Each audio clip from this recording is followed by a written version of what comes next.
Halo, assalamualaikum warahmatullahi wabarakatuh teman-teman. Kembali lagi bersama Mbak Ida ya.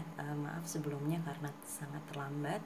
Jadi hari ini kita akan membahas tentang lanjutan dari 7 tradisi teori komunikasi yang part 2. Oke, lanjut aja bahwa kemarin kita sudah bahas apa aja? Semiotik, fenomenologi, cybernetik yang mohon maaf Mbak Ida sebutnya kemarin socio-cultural ya. Online kelas itu membuat kita rada-rada error ya teman-teman. Jadi Mbak Ida waktu itu ngomong tradisi cybernetik sebagai sosiokultural. Jadi di video ini Mbak Ida ralat bahwa yang Mbak Ida sebutkan sebagai sosiokultural sebenarnya Mbak Ida sedang menjelaskan tradisi cybernetik. Oke. Kemudian yang selanjutnya kemarin kita sempat bahas tentang tradisi sosio-psikologis. Nah, saat ini kita akan bahas tentang tradisi sosiokultural, kemudian tradisi kritis, dan yang terakhir adalah tradisi retorika. Oke, kita mulai ya.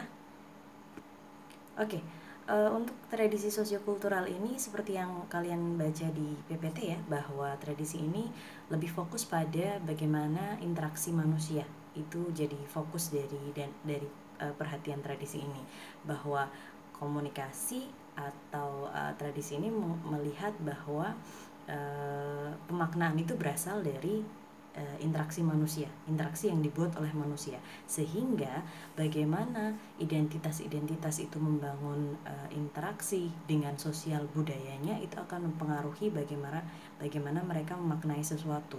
Kemudian konteks yang lain adalah bagaimana kemudian ada yang tanya kemarin bagaimana identitas sosial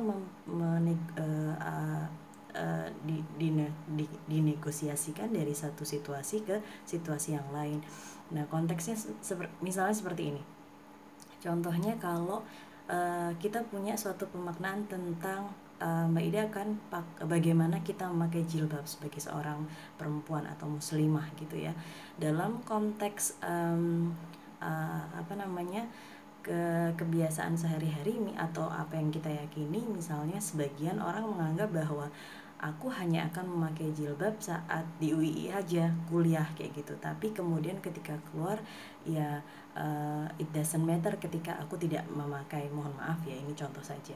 Nah, ini berdasarkan karena misalnya dari pemaknaan yang ada di Indonesia, dari interaksi yang terjadi di Indonesia itu makna tentang jilbab yang dipakai oleh seorang muslim tidak mutlak dalam tanda kutip. Banyak masyarakat yang memaknai bahwa ketika kita belum siap memakai jilbab maka tidak apa-apa kayak gitu, sehingga ada berbagai pemaknaan yang kita kemudian menegosiasikan. Mungkin dari konteks Mbak Ida, ketika Mbak Ida ketemu sama teman-teman yang mungkin jilbabnya lebih dimaknai dengan lebih dalam gitu, saya menghargai menegosiasikan makna hijab itu sebagai oh ya, saya harus menghargai mereka yang sudah istiqomah dengan jilbab tertutupnya. Tapi kemudian ketika saya bertemu dengan teman-teman yang misalnya mereka memakai jilbab, berusaha belajar memakai jilbab untuk kepentingan dan kebutuhan seperti itu misalnya, itu ya kita negosiasikan dengan apa yang kita yakini. Oh ya, mereka sudah berusaha misalnya, atau ada kondisi yang kemudian secara pemaknaan di Indonesia kita tidak bisa strict seperti misalnya di Aceh karena kondisinya di Jogja nih situasinya, jadi kita nggak bisa menegur orang sembarangan. Kemudian kita bukan misalnya dalam konteks masyarakat Indonesia masih misalnya memaknai jilbab itu sebagai sesuatu yang dalam tanda kutip itu sesuai keyakinan dan orang bilang siap atau tidak siap. Nah, sehingga bagi teman-teman yang misalnya sudah berhijab dengan baik gitu, kemudian menegosiasikan makna ini, karena interaksi di dalam makna pemakaian hijab di dalam interaksi masyarakat di Jogja pun juga berbeda gitu, sehingga kita maknai suatu identitas sosial itu dari situasi tertentu kepada situasi yang lain kayak gitu, teman-teman paham ya. Kemudian konteksnya, sehingga kemudian interaksi ini merupakan suatu tempat di mana makna, proses, dan peran dari budaya ini dijalankan. Jadi center interaksi itu. Gimana ketika misalnya Mbak Ida akan ketika berinteraksi sama teman-teman yang misalnya non muslim mungkin akan menegosiasikan hal-hal tertentu ya. Saya tidak akan terlalu strict terkait dengan tradisi atau ritual Islam yang harus biasanya kita lakukan tepat waktu misalnya, tapi kemudian ketika kita kerja kelompok, kemudian misalnya waktu itu kita mempunyai anggota tim yang mayoritas non muslim, kemudian kita harus toleransi misalnya. Nah, itu ada konteks interaksi yang kita maknai dari situasi tertentu gitu ya teman-teman ya. Mohon maaf ini sedikit rasis tapi atau sedikit ngomongin tentang konteks Islam, tapi ini hanya untuk contoh saja. Nah, kemudian dari tradisi ini dibagi dalam bukan dibagi, tapi dia memiliki 5 variasi seperti tradisi sebelumnya. Ada variasi-variasi, dan di sini ada variasi atau ragamnya ada 5. Interaksi simbolis, kemudian konstruktivisme, kemudian sosiolinguistik, kemudian filosofi budaya, etnografi, dan etnometodologi. Banyak kemudian yang tanya, Mbak Ida, etnografi dan etnometodologi itu contohnya apa? Bedanya apa? Nah, kita bahas satu-satu ya. Tentang interaksi simbolik ini seperti konteks yang teman-teman kita pernah pelajari di tradisi simbolis ya. Konteksnya kita itu menganggap bahwa segala sesuatu itu terkait dengan manusia itu tidak lepas dari simbol dan tanda, sehingga kita memaknai segala sesuatu itu dari konteks tanda atau simbol yang dilakukan melalui perilaku manusia. Nah, sehingga konteksnya ada konteks yang dimana di sini kemudian dikaitkan dengan research ya. Ketika penelitian kita melakukan observasi, maka cara kita mempelajari atau mengeksplor bagaimana seseorang berperilaku dalam tradisi sosiokultural ini, kita mengamatinya dari bagaimana sih mereka mengeksplor hubungan. Misalnya ada penelitian tentang hubungan suami istri berbeda etnik misalnya kayak gitu. Nah, kita eksplornya dari tanda-tanda yang mereka lakukan atau suami istri itu lakukan dalam komunikasinya atau dalam perilakunya. Misalnya ada tepukan ketika ngomong dengan istri, kemudian ada intonasi yang berbeda ketika ngomong sama istri ketika sedang marah misalnya, atau seperti apa. Nah, ini lebih terkait ke interaksi simbolis dalam variasi tradisi sosio-psikologis. Kemudian yang kedua adalah ragam yang kedua, konstruktivisme. Di sini adalah konteksnya konstruksi ini lebih kepada bagaimana makna itu dikonstruksi dari realitas atau konteks peristiwa-peristiwa yang digambarkan di dalam kehidupan masyarakat gitu. Misalnya pengetahuan manusia itu kemudian dibentuk dari interaksi mereka. Bagaimana kemudian misalnya dari saya waktu Mbak Ida kecil misalnya sesuatu itu kemudian saya menganggap, misalnya kayak tadi Mbak Ida menganggap jilbab itu sebagai X, atau Mbak Ida menganggap jilbab itu sebagai sesuatu yang harus dipakai, kemudian atau pada waktu itu saya belum memakainya dengan full, misalnya hanya pakai waktu kuliah aja kayak teman-teman yang mungkin masih belajar. Kemudian ketika saya mengalami suatu peristiwa, kemudian kemudian akhirnya saya kayak tergugah untuk aku harus memakai jilbab nih kayak gitu. Dan kemudian lama-lama jilbab itu menutup lebih panjang seperti itu misalnya. Itu konteksnya karena ada interaksi yang terjadi dalam diri saya ketika saya memaknai konteks hijab atau pemakaian hijab seperti itu teman-teman. Kemudian dan saya dalam konteks identitas benda, saya menegosiasikan atau menyesuaikan identitas benda tadi hijab ya, itu dalam konteks peristiwa yang terjadi pada saya, pengalaman yang terjadi pada saya, dan akhirnya membuat pemaknaan baru misalnya, atau kemudian membuat suatu pemaknaan tertentu di dalam kehidupan manusia. Nah itu kan lewat interaksi ya teman-teman. Kemudian yang ketiga adalah ragam sosiolinguistik.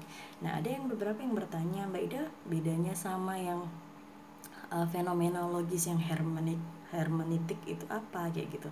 Nah konteksnya di sini beda teman-teman, bahwa sosiolinguistik di sini memang konteksnya pada kajian bahasa dan budaya, tapi konteksnya ini lebih kepada bahwa bagaimana bahasa itu digunakan oleh masyarakat di dalam tradisi ini, itu menunjukkan jati diri dan identitas si makhluk sosial tersebut.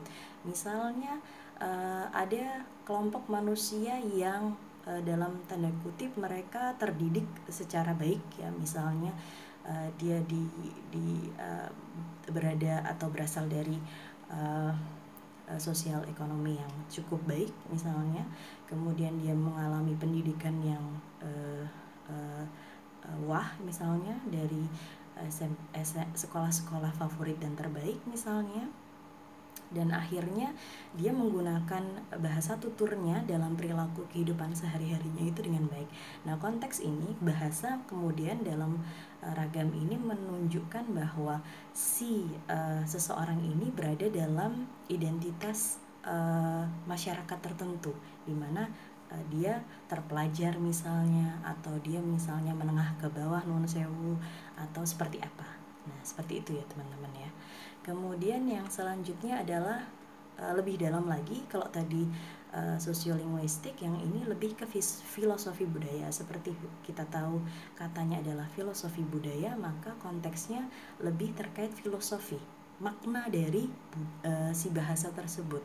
Jadi konteksnya di sini makna sesungguhnya dalam suatu bahasa itu kemudian digunakan seseorang dalam berperilaku itu untuk apa dan seperti apa, sehingga konteksnya misalnya Mbak Ida bilang Mbak Ida marah, kemudian saya bilang keluar kamu, kayak gitu ya, dengan nada seperti itu. Secara filosofis makna keluar kamu adalah saya menyuruh kamu untuk keluar, dengan tambahan nada intonasi yang tadi, kemudian saya sedang benar-benar marah dan menyuruh Anda keluar, sehingga bahasa dalam konteks filosofi bahasa di sini dimaknai sebagai aturan kita dalam melakukan suatu perilaku dalam konteks bermasyarakat atau bersosial budaya. Paham ya? Kemudian yang selanjutnya adalah variasi etnografi. Ini konteksnya adalah, memang ini adalah suatu metodologi teman-teman, etnografi dan etnometodologi. Kalau etnografi itu lebih kepada bagaimana kita melakukan suatu research atau penelitian terkait dengan pola-pola kelompok tertentu ya. Jadi kita lebih kepada pola-pola kelompok masyarakat tertentu, kemudian kita melakukan observasi kepada kelompok tersebut, kemudian kita mau melihat bagaimana sih kelompok tersebut membangun perilakunya melalui perilaku yang mereka gambarkan secara visual ya, yang apa yang kita lihat dari observasi, kemudian bagaimana kemudian cara mereka berinteraksi kepada kita gitu. Jadi lebih kepada bagaimana mereka merespon audio atau visual yang kita berikan atau orang lain berikan dalam kehidupan mereka, seperti itu, sehingga kita bisa benar-benar meresapi atau mendapatkan hasil terkait dengan apa sih dan bagaimana perilaku suatu kelompok masyarakat ya. Tapi kalau etnometodologi lebih kepada perilaku yang spesifik, sehingga konteksnya ini lebih kepada konteks individu, tapi bukan individu, jadi individu yang mewakili anggota, di mana kemudian dia akan perilaku dari individu sebagai anggota tersebut itu akan mempengaruhi masyarakat luas gitu. Misalnya dalam suatu konteks apa ya, ini please correct me if I do mistaken ya, kalau Maida ada salah atau kita bisa saling menambahkan. Jadi misalnya kayak suatu seseorang yang, contoh saja, misalnya saya sebagai seorang dosen, kemudian saya memaknai sesuatu sebagai anggota dari dosen ilmu komunikasi, kemudian saya melakukan suatu kesalahan. Nah, ini dampaknya kemudian di dalam luasan dosen ilmu komunikasi itu sendiri, atau kemudian dalam konteks dosen seluruh UII atau seluruh dosen ilmu komunikasi se-Indonesia, atau bahkan lebih luas lagi, itu akan berdampak. Misalnya saya melakukan plagiasi ternyata, kemudian itu tidak hanya akan berdampak pada dosen prodi ilmu komunikasi, tapi kemudian perilaku yang saya lakukan itu juga akan memberikan pengaruh besar kepada UII. Oh, ada dosen UI nih yang plagiasi dan ternyata seperti ini nauzubillah ya. Nah, sehingga konteks observasi itu, atau dalam konteks metodologi ini, lebih kepada bagaimana seseorang di dalam suatu masyarakat itu dikasih label sebagai dia itu anggota dari suatu masyarakat, dari suatu lingkungan tertentu atau konteks kelompok tertentu kayak gitu. Kalau etnografi kan lebih kepada komunikasi antar kelompok manusia ya, dalam sosial budaya masyarakat tertentu kayak gitu ya teman-teman. Kemudian di video selanjutnya kita akan ngomongin critical tradition ya.